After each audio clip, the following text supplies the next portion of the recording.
Troisième voie, c'est là que je vais beaucoup m'attarder. L'homme lui-même comme étant la cause de la souffrance de sa vie. Je parlais de Dieu, je parlais du diable et j'aimerais parler de l'homme lui-même.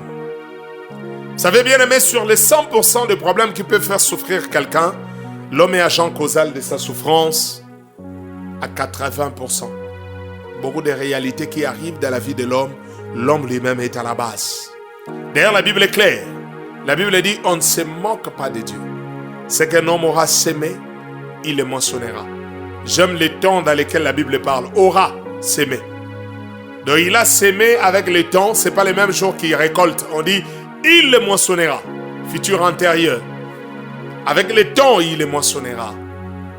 Et aujourd'hui, le problème, c'est quoi? C'est que beaucoup de gens ne se rendent pas compte qu'ils ont sémé à un moment. Ce qu'ils ont sémé, à un moment, c'est ce qui leur revient, c'est ce qu'ils récoltent. Ce que vous sémez, c'est ce que vous finissez par récolter. Il y a une autre écriture de la Bible qui dit, le malheur poursuit celui qui pêche et il est attaché au pécheur. C'est-à-dire, le malheur fait deux choses par rapport au pécheur. Un, il poursuit les pécheurs. Donc quand le pécheur est en train de marcher, le malheur est derrière lui. Ça, c'est la première des opérations. Et la deuxième des opérations dit, elle est attachée au péché. Et j'aime ce que la Bible dit. La Bible dit, le malheur poursuit celui qui pêche. Donc c'est le pécheur qui est la cause du malheur qui le poursuit. Et c'est le pécheur qui est la cause du malheur qui est attaché à sa vie. Qui est attaché à sa vie. Donc lorsqu'il marche, il est avec le malheur. Lorsqu'il s'assoit, il est avec le malheur. Parce que la Bible dit, elle est attachée au pécheur. Il peut être là, il fait une activité commerciale dans le marché, mais le malheur est là. Vous allez remarquer, les autres sont en train d'exceller, lui est en train de tourner en rond. Vous vous demandez pourquoi? C'est parce que le malheur poursuit celui qui pêche. Et il est attaché au pécheur. Il est attaché au pécheur. Et vous allez remarquer, vous pouviez bénir un couple. Nous bénissons le frère Y et la sœur X. Pour le meilleur et le pire, ainsi de suite. Ils vont dans le foyer parce que le malheur était attaché à la vie de la femme. À peine dans le foyer, l'homme perd son boulot. À peine dans le foyer, des complications commencent à entrer dans le foyer. C'est parce que le malheur était attaché à l'un d'eux. Vous posez la question, des fois nous allons dans les marchés. Vous sentez que cette dame vend des trucs de bonne qualité, mais les gens préfèrent acheter ce qui est utilisé chez l'autre. Vous posez la question, mais pourquoi on n'achète pas ici pendant que ça c'est de bonne qualité? Le malheur. Quand vous vendez avec le malheur, vous allez au marché, il est avec vous. Parce qu'il est attaché au pécheur.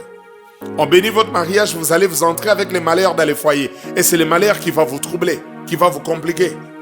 Voilà pourquoi les disciples dans Jean 9 posent la question, Maître, cet homme est né aveugle, qui a péché? Est-ce lui ou ses parents? Ils savaient qu'il y a des gens qui souffrent, c'est eux la cause de leur souffrance. C'est eux qui sont à la base de leur souffrance. Est-ce lui qui a péché ou ses parents? Et beaucoup de gens souffrent à cause d'eux-mêmes. Ils sont des agents causals de leur souffrance. Oui, alors vous allez comprendre que c'est lui la cause. Il y a des difficultés qu'il est en train de vivre. Donc ce n'est pas le diable, ce n'est pas le sorcier, mais c'est lui-même, l'agent causal de réalité qu'il est en train de traverser. Il a provoqué cela et il en pâtit. Voilà pourquoi la Bible dit, on ne se moque pas de Dieu, c'est qu'un homme aura sémé. Il finit par les moissonner. Bien aimé, vous savez, parmi les choses qui peuvent faire souffrir l'homme de par lui-même, il y en a tellement beaucoup. Je ne saurais pas tout énumérer, mais je vais prendre les grandes lignes. La première des choses qui peuvent faire souffrir l'homme de par lui-même, la première des choses dont j'aimerais épingler, c'est quoi? C'est les attachements des esprits humains. Je parle des attachements des esprits humains. En fait, lorsqu'on parle des attachements des esprits humains, c'est très différent d'une possession démoniaque. Parce que dans la possession démoniaque, là on est en train de voir la personne possédée par des démons. C'est comme l'exemple de Marc. Dans Marc chapitre 5, Jésus pose la question au fou de Gadara. Qui êtes-vous? Il dit, nous sommes toute une légion de démons. Là c'est une possession démoniaque. Mais ici on parle des attachements des esprits humains. Donc il ne s'agit pas de démons, mais c'est une personne vivant et opérant dans la vie d'une autre personne. D'ailleurs, c'est récurrent dans les délivrances. Vous sentez, vous posez la question qui est-il? Des fois, vous sentez les démons parler, mais des fois, vous sentez une personne parler dans la vie d'une autre personne. Il vous dit, je suis tel, tu fais quoi dans ce corps? Je suis entré par telle voie, c'est parce qu'elle avait fait ceci et je me suis établi. Sors, je ne sors pas. On le voit trop dans des délivrances. Ce ne sont pas des scénarios, mais ce sont des réalités. Je vais essayer un peu d'expliquer cela. Genèse chapitre 34, versets 1 à 3. La Bible dit, Dina, la fille que Léa enfanta à Jacob, sortit pour voir les filles du pays de Canaan. Et pendant qu'il allait, il fut aperçu par Sichem, et Sichem l'enlevant, et la déshonora, la couchant, la faisant violence. Donc il la viola. Et la Bible dit, après cela, j'aime ce que la version parole de vie dit, après cela, quand ils se sont séparés, l'esprit de Sichem s'attacha à celui de Dina. Oh bien aimé, attention, j'aime ça. D'autres versions disent son cœur, mais la notion du cœur et de l'esprit dans la Bible parle de même chose. Mais j'aime ce que parole de vie, la version parole de vie dit, l'esprit de Sichem s'attacha à celui de Dina. Donc je vais dire quoi? Lorsque Dina est rentrée, elle n'est pas rentrée seule. Elle est rentrée avec la présence de Sichem au-dedans de sa vie. Et c'est là, c'est pourquoi on dit que la découverte c'est tellement important. Donc il rentre, la fille rentre, elle était sortie seule, mais quand elle rentre avec la présence de Sichem au-dedans de lui. Et j'ai des témoins dans la Bible dit, quiconque s'unit à une prostituée devient même corps avec lui. J'aimerais poser la question, quand vous vous initiez avec une prostituée, vous êtes toujours des, mais vous devenez un même corps comment? Parce que l'écriture ne ment pas. C'est-à-dire il y a attachement des esprits humains. C'est pourquoi je parlais d'attachement d'esprit. Vous sortez avec une prostituée, il y a attachement des esprits. Vos esprits se sont attachés. Et vous allez remarquer, parce que le voie sexuel, ce sont le plus grand canal par lequel il y a des échanges de fluides. Et quand les fluides s'échangent, il y a même des phénomènes spirituels, des phénomènes moraux, des phénomènes naturels qui se partagent de part et d'autre entre la personne avec qui vous êtes en train de vous unir. C'est pourquoi on dit attention, le sexe tue. Le sexe par moment, c'est un poison mortel. Et si vous ne comprenez pas, vous pouviez décimer votre étoile, vous pouviez décimer votre destinée, vous pouviez décimer, comme diraient certaines personnes, votre chance à cause de ce plaisir de quelques 5 minutes. J'ai aimé ce qu'un homme de Dieu a dit. Il a parlé d'un thème, il dit, il faut faire très attention avec le code 591. Et il a expliqué, il dit, les 5 minutes de plaisir sexuel peut te donner 9 mois de grossesse et plus une bouche à nourrir qui devient une charge pour toute la vie. Mais en fait, moi, je ne suis pas trop dans cette dimension naturelle. Je vois d'abord la dimension spirituelle. Les conséquences que ça peut répercuter au-dedans de vous. J'aimerais dire à quelqu'un, dans chaque acte sexuel, il y a attachement d'esprit humain. J'ai prié pour une sœur. Cette sœur, on priait pour sa délivrance. Elle est tombée. Quand elle est tombée, la voix d'un grand monsieur a commencé à parler en elle. Et pendant qu'on était en train de la délivrer, on demande et la voix dit, la personne dit qu'il s'appelait Bosco. Je rentre au-dedans de moi, je me suis dit, depuis que j'ai lu la Bible, je n'ai jamais trouvé un démon du nom de Bosco. Mais néanmoins, je connais les humains qui portent ces noms. Alors j'ai compris, je pouvais identifier facilement qu'il s'agissait d'un esprit humain. Et alors, quand la sœur s'est remise dans ses états, on lui a posé la question, c'était qui Bosco? Elle m'a dit, je ne me souvenais pas. On l'a dit, fuis bien dans ta mémoire. Elle s'est rappelée qu'il y a de cela 7 ans passés, elle venait du marché, elle fut abordée par un monsieur, un papa qui prenait la bière quelque part, et ce papa-là l'a baratiné, et elle n'a pas compris comment ils sont sortis avec ce papa-là, ils ont partagé des intimités. Il dit, c'est l'unique Bosco que je connais dans ma vie. Mais il est parti, il y a de cela 7 ans. Lui croyait que Bosco est parti, et pourtant l'esprit de Bosco est resté attaché dans sa vie. C'est ce qu'on appelle les attachements des esprits humains. Donc tout ce temps, Bosco était dans sa vie. Et j'aimerais dire à quelqu'un, un mari qui opère dans la dimension spirituelle dans votre vie combat les maris qui opèrent dans la dimension naturelle dans votre vie. Parce que l'esprit et la chair ont des désirs contraires. Et l'apôtre Paul le dit clairement, ils se combattent l'un et l'autre. Ils ne peuvent pas opérer dans la même direction. L'autre opère dans la chair, l'autre opère dans l'esprit. Ils ne peuvent jamais s'attendre. Lui croyait que Bosco est parti et pourtant Bosco est resté. Et alors, il fallait déloger Bosco. Et Bosco l'a empêché le mariage, Bosco l'a empêché beaucoup de choses. Elle connaissait des déceptions, des séparations avec des gens au point qu'elle ne se rendait pas compte. Et pourtant, c'était la présence de Bosco au-dedans de lui qui faisait obstacle. L'esprit de Sichem s'attacha à celui de Dina. Et aujourd'hui, beaucoup de gens souffrent des phénomènes, des attachements, des esprits humains. Comment reconnaître que vous avez un esprit humain attaché à votre vie? Il y a plusieurs réalités. La première des personnes, je vais donner un témoignage qu'on a eu auprès de beaucoup de gens. Il dit souvent, quand je dors, je sens c'est comme s'il y a un autre homme à côté de moi sur mon lit. Et il y a même des femmes mariées qui vous disent, je voudrais qu'entre moi et mon époux, il y ait un autre homme qui dort entre nous au milieu. Je me force de tourner, je touche, je sens vraiment quelqu'un. Mais quand je veux me tourner, c'est comme si je n'arrive pas à me tourner, je suis bloqué. Mais je sens qu'il y a quelqu'un au milieu de nous qui nous sépare. Les attachements des esprits humains. Comment les reconnaître encore? Je parlais avec un couple. L'homme me dit, quand je passe des intimités avec ma femme, quand je me retire, je sens dans mon corps masculin, c'est comme si j'ai des blessures, on m'a coupé. C'est comme s'il y a une lame de Gillette qui me coupe. Je dis, ce sont les manifestations des esprits humains. Comment les reconnaître? Il y a des femmes, elles peuvent être souriantes avec tout le monde le long de la journée, mais dès qu'il voit son mari, elle fait le saut d'humeur. Elle a un dégoût de la présence de son homme, pendant qu'elle riait avec tout le monde. Mais quand l'homme vient, c'est comme si c'est le diable qui se pointe devant lui. Et idem avec les hommes, il peut être là généreux au travail, c'est lui le plus grand animateur au boulot. Mais quand il rentre à la maison, il traite sa femme comme son adversaire. Attachement d'esprit humain. C'est comme ça qu'ils agissent, ces esprits. Comment les reconnaître encore? J'ai encore un autre témoignage, un couple me dit, très souvent quand il dormait avec sa femme sur les lits, chaque matin il se retrouvait par terre. C'est comme si l'esprit l'enlevait dans les lits, l'esprit humain le jetait par terre parce que lui ne peut pas être là. Il ne peut pas continuer à occuper l'espace. Et l'homme dit, en fait, c'est parce que je mettais la femme contre mur, les lits contre mur, moi je dormais de l'autre côté. On a échangé avec la femme, il a passé la femme de l'autre côté, lui commençait à dormir contre mur. Mais chaque matin, il était toujours par terre, il ne savait même pas quand est-ce qu'il sautait sa femme pour se retrouver par terre. Cette présence ne les digère pas. Je vais dire à quelqu'un, un adage dit, il n'y a pas de crocodile mâle dans un même marigot. Si vous prenez deux crocodiles mâles, vous mettez dans un même marigot, dans un même étang, ils vont se battre jusqu'à ce que l'un va céder le territoire. Il en est de même avec les problèmes des attachements des esprits humains. Un homme qui opère en esprit ne laissera jamais le mari naturel occuper sa place. Et ils vont se battre jusqu'à ce que l'un va céder.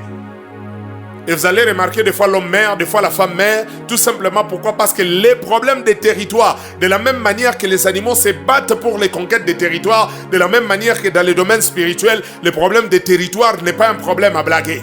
Les esprits aiment conquérir les territoires. Et s'il occupe les territoires de cette femme, il n'aimerait pas que quelqu'un d'autre vienne occuper les territoires. Il y a plusieurs manifestations des esprits humains. Et rapidement, je vais parler des voies par lesquelles les esprits humains s'attachent. Première voie par lesquelles les esprits humains s'attachent. Lever des paroles. Lever des paroles. La Bible dit, ce que vous liez dans les cieux, ce que vous liez sur la terre est lié aussi dans les cieux. J'aimerais dire à quelqu'un, la terre c'est le monde des humains, les cieux c'est le monde des esprits. Attention avec les paroles. Une parole est créative. Une parole peut nouer. Beaucoup de gens ont fait cette erreur. Ils vivent dans le copinage avec un garçon. Ils vivent dans une relation amoureuse avec une fille. Vous ne vous êtes pas mariés, mais vous nouez les paroles. Attention avec les paroles. La Bible dit la mort et la vie résident au pouvoir de mots. Et tu arrives même au point de lui dire, si moi j'ai des décédés que je meurs. Tu dis, moi et toi, c'est jusqu'à l'au-delà, jusqu'au séjour des morts. Bobala, et vous ne vous êtes pas mariés, Bobalanité, mais les esprits sont restés attachés. Et ces esprits que vous êtes en train d'attacher, demain deviendra un sujet de complications pour votre destinée. Les paroles peuvent nouer les esprits. Il y a des choses que vous avez nouées, aujourd'hui ça constitue un obstacle. Vous dormez, vous voyez la personne revenir sur vos rêves. Il y a des paroles que vous avez dites dont vous deviez détruire. Si ces paroles ne sont pas détruites, vous allez en subir les conséquences. Vous allez en subir les conséquences. Alors je vois la force de la parole. Lorsque Josué a détruit Jéricho, Il a élevé les paroles, il dit, celui qui rebâtira Jéricho, il posera les portes en perdant son fils aîné et il posera les fenêtres. La fondation en perdant son fils aîné et il posera les portes et les fenêtres en perdant son fils cadet. Et la Bible dit, Iliel de Bethel est venu bâtir Jéricho. C'est ce qui est arrivé, le pouvoir de la parole. Quand il posait la fondation, il a perdu son fils aîné. Et quand il posait les fenêtres et les portes, il a perdu son cadet. Attention avec les paroles. Dans la négritude, on dit, une parole a plus de force de destruction, dépassant une arme à feu. La parole peut détruire plus qu'une arme à feu. Parce qu'une arme à feu ne peut tirer que la personne que vous voyez. Mais la parole peut être prononcée au village natal, ça assassine quelqu'un en Europe. Ça assassine quelqu'un à Kinshasa. Attention. Le fait des paroles. Beaucoup de gens ont rattaché les esprits à cause des paroles qu'ils ont préférées. Rapidement, les voies par lesquelles les esprits s'attachent. J'ai dit premièrement le fait des paroles. Deuxièmement, les esprits peuvent s'attacher par les voies sexuelles. La Bible dit, celui qui s'unit à une prostituée devient un même corps avec lui. Genèse 34, l'esprit de Sichem s'attacha à Dina après l'avoir violée. Donc aujourd'hui, Dina pouvait être épousée, elle va dans les mariages, elle part avec la présence de Sichem dans son mariage. Juste parce que Sichem a élu domicile dans son corps par la voie sexuelle. Et il va dans les foyers, il amène Sichem dans son foyer et Sichem sera un sujet de trouble. Et voilà pourquoi on a toujours conseillé aux gens, on dit même les couples doivent être bénis à l'église parce que quand on bénit, on détache aussi les influences qui accompagnent l'homme et la femme. Parce que l'homme peut apporter 50% de ses influences, la femme apporte 50%. Et finalement, quand vous êtes ensemble, faites une combinaison de 100%. Et ce foyer-là sera toujours un foyer de problèmes et de troubles. L'homme a mené sa vie, il y a des filles avec lesquelles il est sorti, les esprits sont demeurés attachés. La femme aussi a mené sa vie, je ne sais pas moi comment, il y a des esprits qui se sont attachés et vous venez bâtir un foyer pareil. Ce sera un foyer de désastre. Un couple médiocre. Pourquoi? Parce que les esprits humains vont continuer à vous combattre et vont continuer à vous déstabiliser. Je disais, les voies sexuelles sont l'une des voies par lesquelles les esprits humains s'attachent. Troisième voie, ce sont les objets familiers d'idolâtrie. Qu'est-ce que nous attendons par objet familier d'idolâtrie? Tu as été dans une relation de débauche avec quelqu'un, un amant, un copain ou quelqu'un de comme ça. Il t'a donné quelque chose. Il t'a dit, tu vois cette histoire, ça va commencer à me représenter dans ta vie. À chaque fois que tu vois ça, tu vas commencer à me voir. Ça peut être une médaille, ça peut être une chaînette, ça peut être un objet de valeur. Et aujourd'hui, on t'épouse, tu vas avec ça dans ton foyer. Tu oublies que le fait seulement d'amener la chose dans ton foyer, c'est tout un esprit que tu as fait introduire dans ton foyer. Un feu étranger que tu as amené dans ton foyer parce que cela représente la personne. Et vous aurez beaucoup trop de problèmes. Je me rappelle, vous savez, Jésus dit, le prince des ténèbres de ce monde est venu jusque vers moi, mais il n'a rien trouvé de lui en moi. Beaucoup de gens souffrent parce qu'ils ont encore les choses de l'ennemi avec eux. C'est pourquoi le diable continue à les poursuivre. Je vois Rachel, Jacob prend ses femmes Rachel et Léa, il quitte chez son beau-père Laban. La Bible dit Rachel avant de partir, elle a pris les téraphimes de son père, une statuette de son père, elle est partie. La Bible dit Laban les a poursuivis, quelle que soit la distance qu'ils avaient parcourue. Il y a des influences qui te poursuivent parce que tu détiens encore certains objets familiers d'idolâtrie. Et ces choses doivent être débarrassées de ta vie. J'étais encore en Boujmaï, je priais pour une sœur. On était là, on avait un noyau d'intercession. Cette sœur venait participer à l'intercession. La sœur avait un problème. Elle était mariée, mais à chaque fois qu'elle attrapait une grossesse, dès que la grossesse atteignait 7 mois, le cordon ombilical de l'enfant commençait à pourrir à l'intérieur du ventre. Et jusqu'à ce que l'enfant allait mourir, elle faisait des morts-nés comme ça. On doit lutter pour évacuer l'enfant, ainsi de suite. Elle a vécu cette situation pendant très longtemps. Elle nous a posé le problème au nom d'intercession.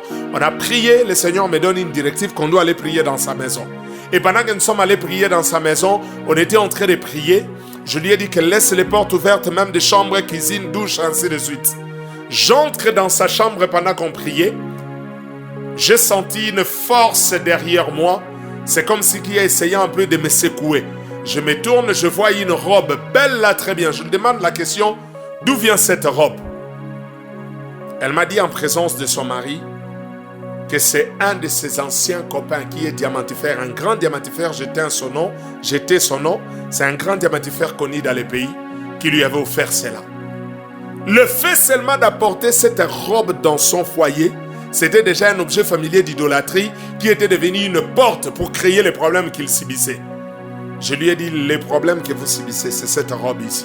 Elle croyait que c'était de la blague, on a pris la robe, on est sorti, on a prié, on a brûlé la robe et depuis là, elle accouche sans problème. Donc, il y a des esprits qui peuvent s'attacher par rapport à certaines choses. Et il y a un phénomène bizarre ici dans le pays en RDC. J'attends souvent les filles avoir ce langage. Celui-là, c'est mon Diego Cao, Diego Cao, Diego Cao. Ce que tu es en train de confesser, tu rattaches un esprit à lui. C'est un monsieur avec qui vous avez connu une aventure, il est parti, même s'il fit le premier à explorer ta vie. Oublie cette histoire, la Bible dit, ne vous rappelez pas de ce qui est en Ésaïe 43, 18, car Dieu veut faire des choses nouvelles sur le point d'arriver. Tu restes dans ce concept-là, tu le vantes, tu le chantes. Sachez que tu rattaches toujours l'esprit de la personne à ta vie. Et tu es en train de troubler ta vie et de compliquer ton parcours et ton foyer pour rien. La dernière voie par lesquels les esprits humains s'attachent,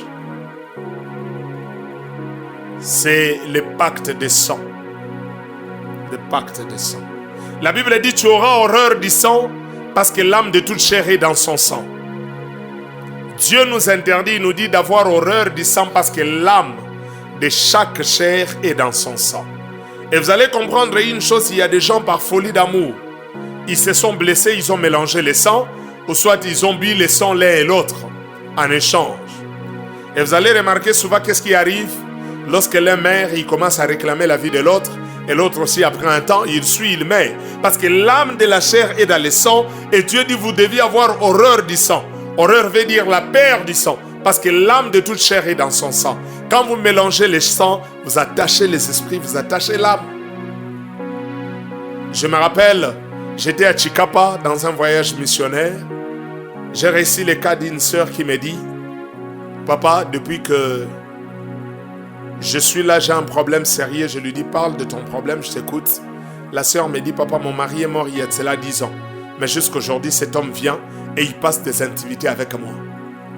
Je lui ai dit, il vient comment? Dans un rêve?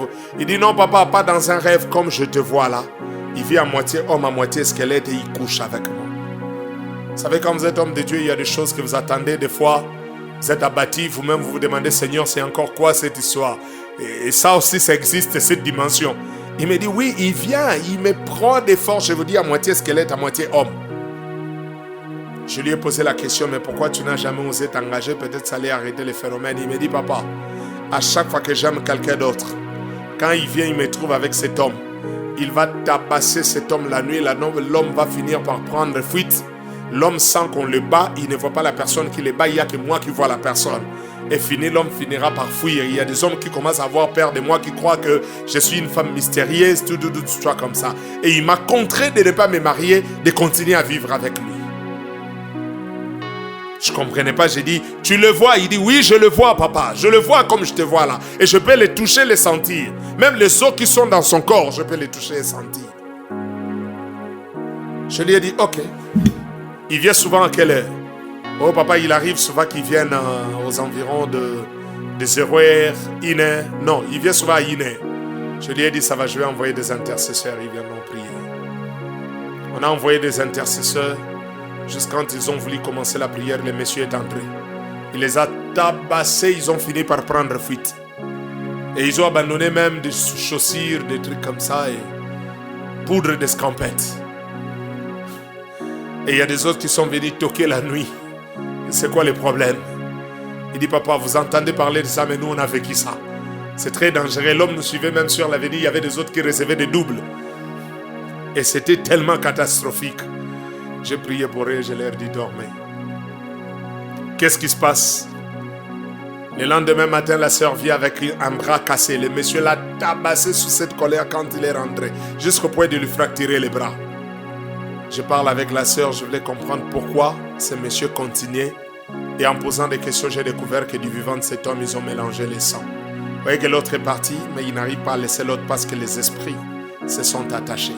Les phénomènes des attachements des esprits humains font souffrir beaucoup de choses. J'aimerais dire à un frère et à une sœur, tu crois que dans le sexe, il y a du blague, mais chaque personne avec qui tu as couché, son esprit demeure encore attaché à ton esprit.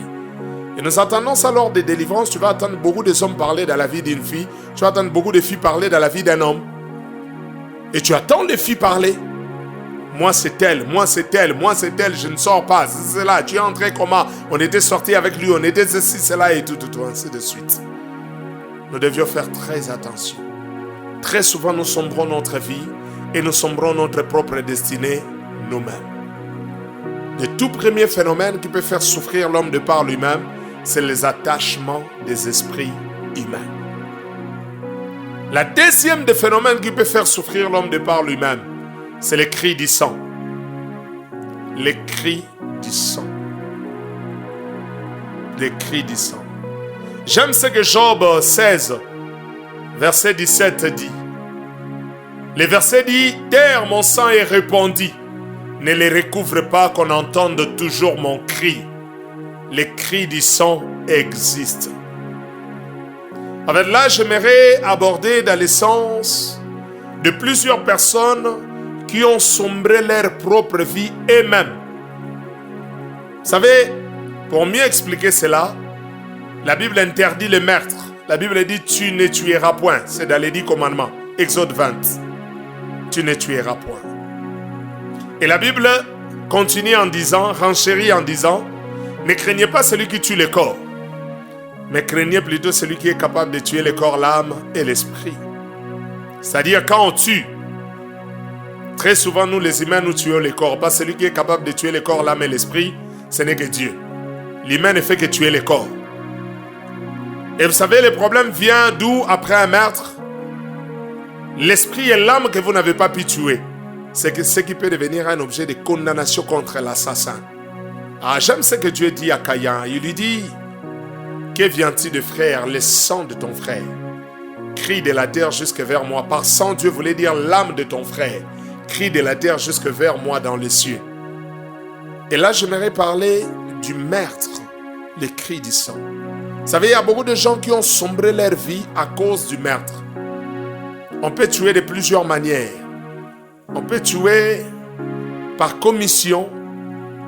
Vous prenez une arme blanche, une arme à feu, vous assassinez quelqu'un.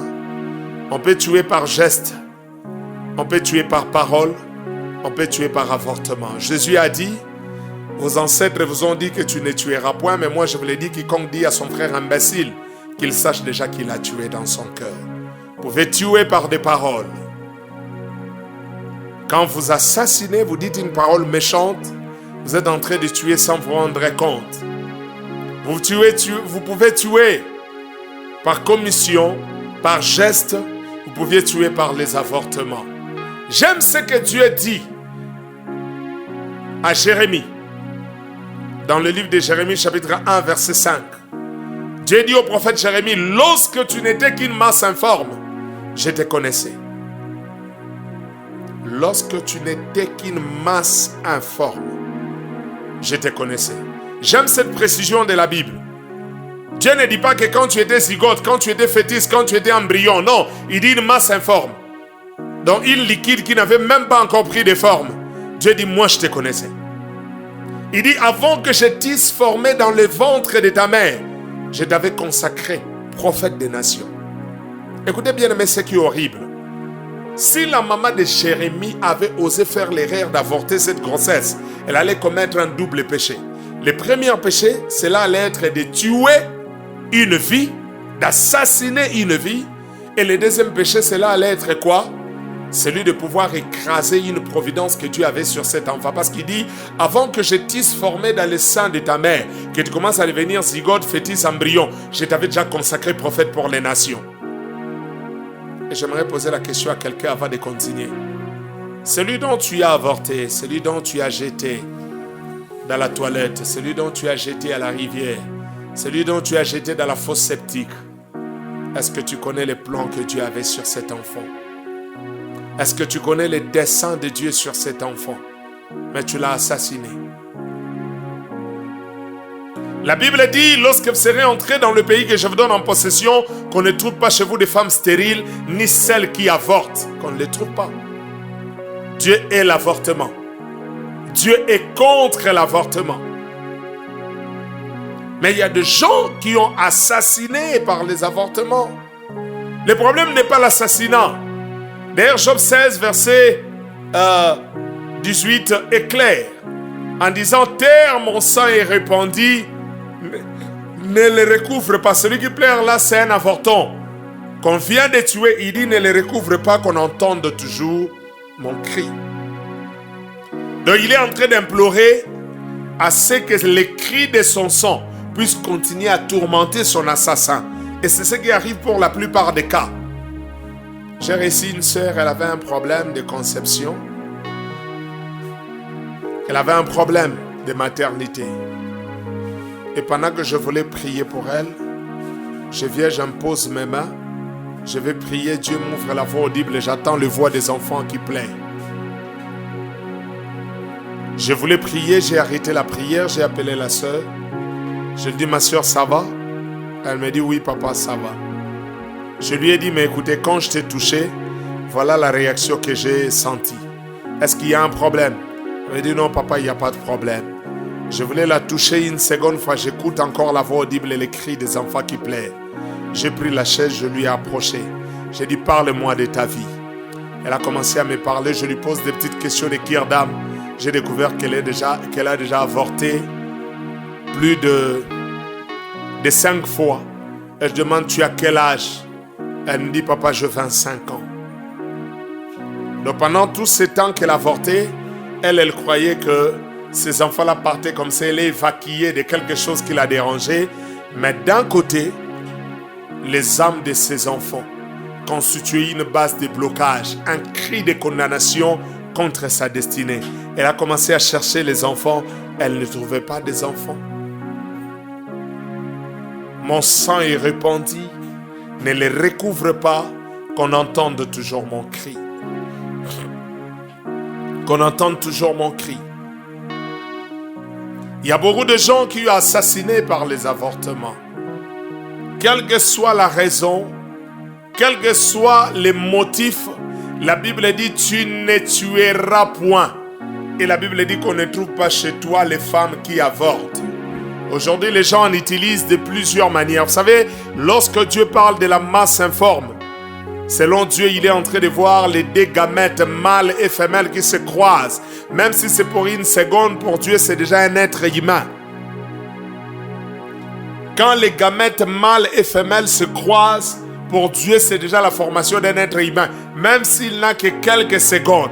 Quand vous l'assassinez, pour Dieu, vous avez tué. Aujourd'hui, nous avons nos filles qui ont l'habitude, après un accouchement irresponsable, d'aller prendre certains produits pour pouvoir assassiner le développement de la chose qui va commencer à se développer. Je vais dire ceci, les âmes que tu es en train de détruire, tu tues le corps, mais tu ne tues pas l'esprit. L'âme et l'esprit qui restent en vie, c'est ce qui sera un objet de condamnation.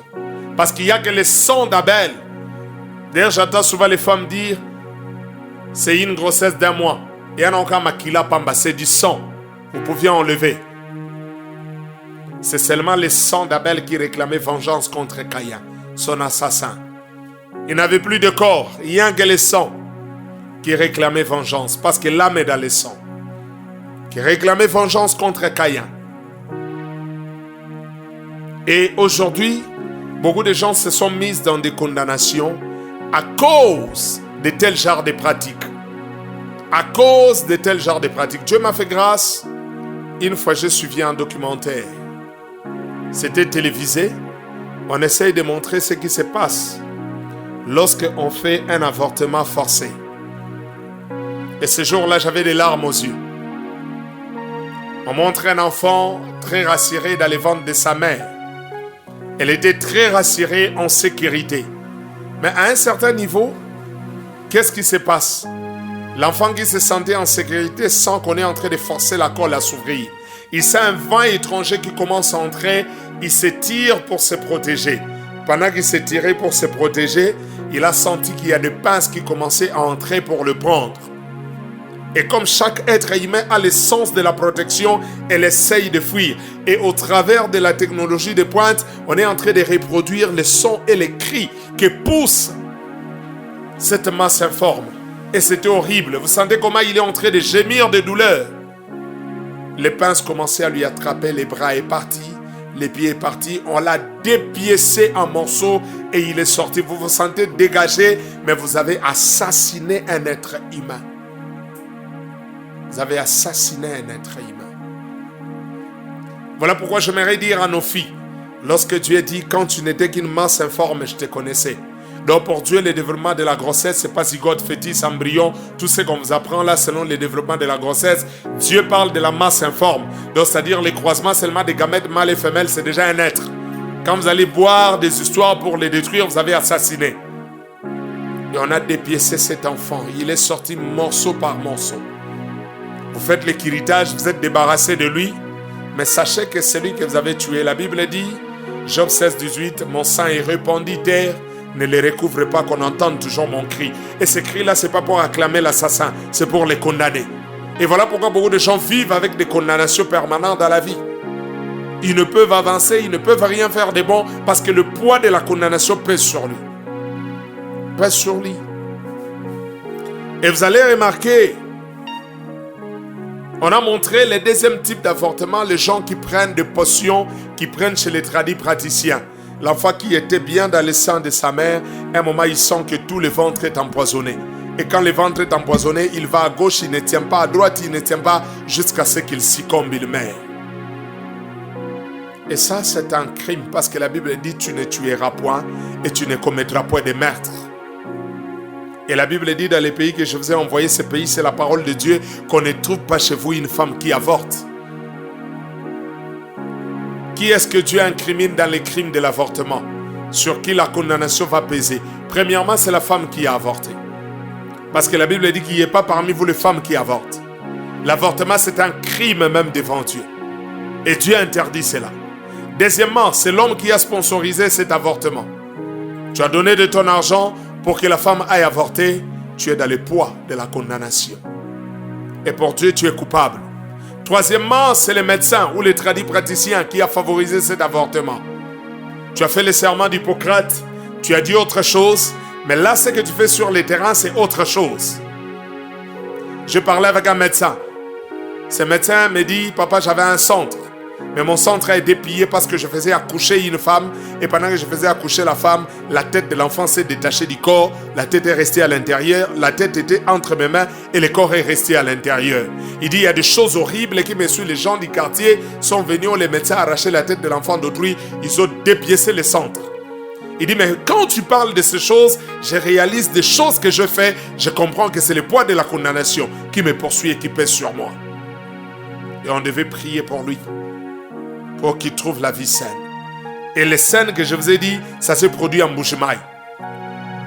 Si vous avez des gens qui sont en Mbuji-Mayi, qui connaissent cette histoire, demandez, ils vont vous donner des preuves. Il a arraché la tête de l'enfant. Pendant qu'il tirait l'enfant comme on tire, mais la tête a quitté le corps et la tête s'est détachée du corps. Et c'était ce jour-là que le centre a été saccagé. Alors, je disais, deuxièmement, les tradis praticiens ou les médecins qui a fait cet avortement. Troisièmement. Quatrièmement, le parent qui favorise les avortements de leurs enfants. Je suis une personne élevée en dignité, notre famille c'est ci, on ne peut pas permettre que tu puisses avoir une grossesse comme ça, on doit avorter cette grossesse. Vous avez favorisé le meurtre d'une personne, vous êtes sous le poids de la condamnation. Cinquièmement, il y a des gens qui font des péchés de participation. Lui n'a pas avorté, mais lui va accompagner les autres. Lui va montrer. Je connais un monsieur, je connais une dame, je connais un docteur, j'ai son numéro. Je connais une maman, je connais un tradit praticien. Je connais tel produit à la pharmacie. Si vous prenez, ça va partir. Le péché de participation. Vous êtes sous le poids de la condamnation. Vous êtes sous le poids de la condamnation. Et sixièmement, c'est le monsieur qui a avorté et qui a nié la grossesse.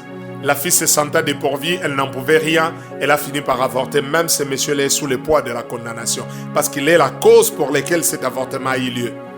Dieu dit, tu ne tueras point. Quand on tue, on a tué le corps, mais le poids de la condamnation va nous poursuivre. Et c'est pourquoi les vies de beaucoup de gens sont en train de tourner en rond, parce qu'il y a des cris qui pèsent contre leur vie et qui sont en train de leur faire souffrir. À cela, je vais dire à quelqu'un bien-aimé. Nous sommes en train de parler sur l'homme lui-même comme étant l'agent causal de sa souffrance. Il souffre parce que c'est lui la cause. C'est lui qui est la raison de ses difficultés. Et on a parlé des attachements des esprits humains. On a parlé des cris du sang. Et on est en train de montrer comment le malheur peut poursuivre le pécheur, celui qui pêche, et comment il peut se retrouver dans un ambigu. Parce que c'est lui-même la cause et c'est lui-même qui se complique la vie. C'est lui-même qui se complique la vie.